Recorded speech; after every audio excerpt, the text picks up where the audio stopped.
This is our annual look at freedom in society. What constitutes freedom? What makes up freedom? And how can those elements that make up freedom then be used to destroy freedom? I've already shared with you the first and most obvious key element, which is choice. I don't think too many people would actually disagree that freedom is about being able to make choices that have an effect on our lives, no matter how big or small that effect may be.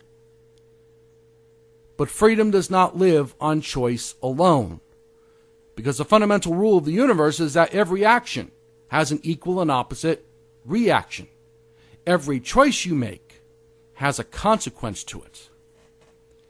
And that is what the second essential element to freedom is about: responsibility, owning the consequences to your choices. Think about it. Every choice you make has a reaction to it, no matter how slight or mundane it may be.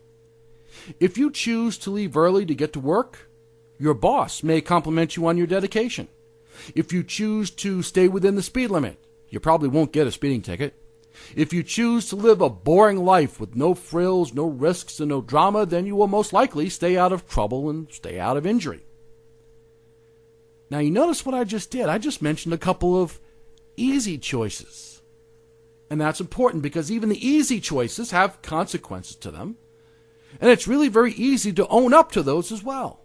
In fact, there are plenty of people who gleefully boast about the fact that they choose to show up to work early, they choose to obey the traffic laws, and they choose to live life without frills, drama, and fun. Those are the easy ones to take credit for. It gets a little harder when the subject is a little more negative and maybe even a little more controversial. Enron, WorldCom, AIG, Merrill Lynch. Yeah, we don't know how those things collapsed, do we? It was just some kind of fluke, right? Yeah, everyone has an excuse when the bottom line is red, but when the bottom line is in the black and the company's raking in record profits, oh, everybody wants in on the payout, right? And those record bonuses and those record salaries and those record perks and those golden parachutes, those are all justified, aren't they? Everybody wants to take credit, even if they didn't do any of the work. But nobody wants to take the blame, even though they've got bloody hands. That's how it seems to be. Wall Street doesn't want to accept any of its blame for its role in the 2008 meltdown. But they all want to keep the profit margins and their big stinking bonuses, many of them paid for by taxpayer bailouts. And yet, these are two sides of the same coin. Let's get really honest here. You cannot have responsibility if you're only going to own up to the positive aspects of it and deny all the negative ones. Responsibility deals with both the negative and the positive consequences of your actions. And that's really something not too many people want to realize. Negative and positive consequences. We don't really think about positive consequences, do we? We usually think responsibility and we think negative consequences, but there are positive consequences as well. The fruit of your labors is an excellent example. You'll put in a hard day's work and you get paid for it. That paycheck is a positive consequence. You go to the store and you buy something new. That purchase is a positive consequence. Responsibility allows you to own the positive consequences, and it also holds you accountable to the negative ones. With that in mind, we can see how responsibility works in relation to choice. We will consciously choose the things that have a positive consequence, while at the same time we strive to avoid choosing things that bring about a negative consequence. Responsibility, both positive and negative, keeps choice in check. It doesn't eliminate choices, but it does let you know that your choices are not made in a vacuum. Likewise, positive and negative consequences encourage other people to make similar choices if they are positive, or to discourage them from making those choices if it's negative. Easy, right? Simple. Basic behavioral science. So simple, even a Glenn Beck fanatic can follow through without the assistance of a chalkboard. So how can responsibility be used to destroy freedom? Equally easy. You mess with the consequences. Executives for big corporations like those on Wall Street do what they do, knowing full well that if they fail, nothing bad will happen to them. They will get huge stinking bailouts by the federal government, which they will then turn around and they put into those profit margins. We rewarded Wall Street for their greed and malicious business practices in 2008, and with the exception of the most blatant of offenders, Bernie Madoff, all of them got away with it. Bank executives take risks knowing that if they screw up, the FDIC will just come in and take over, and they can just walk away free and clear of any accountability.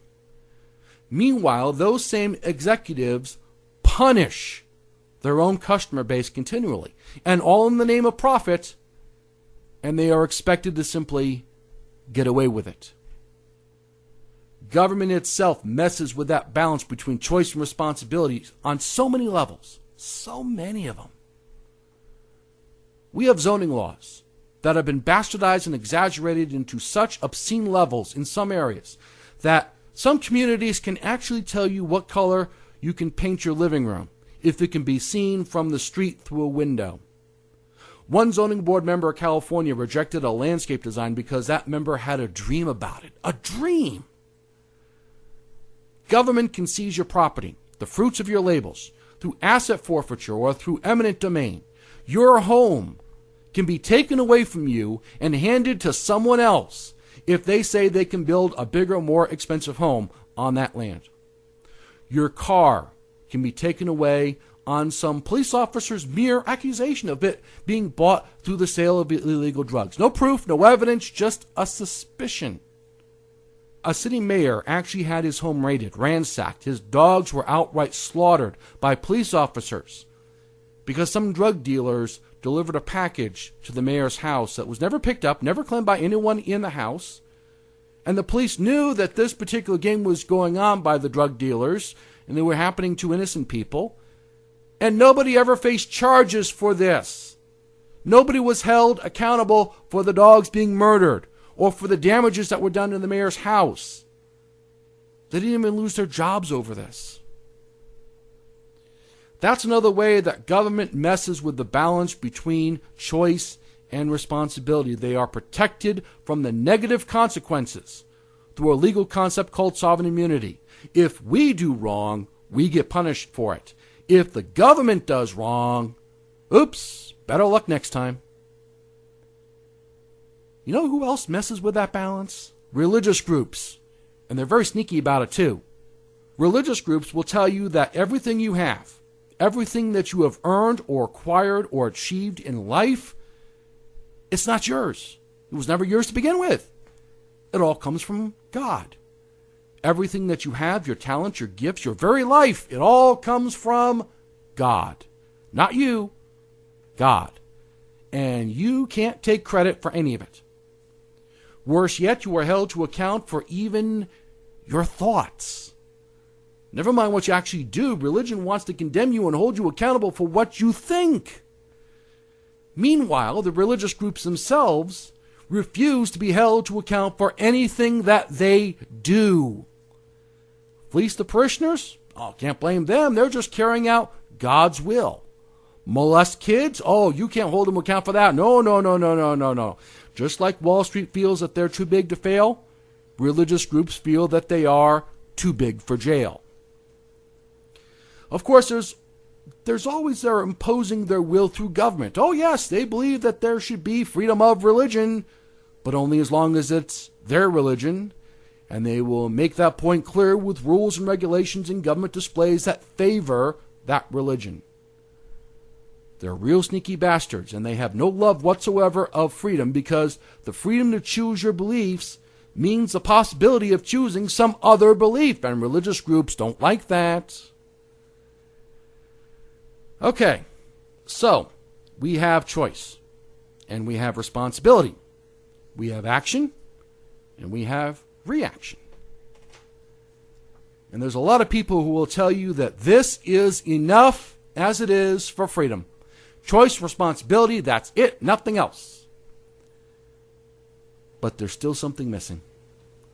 Something else is still missing from this equation for there to be any kind of real freedom in society.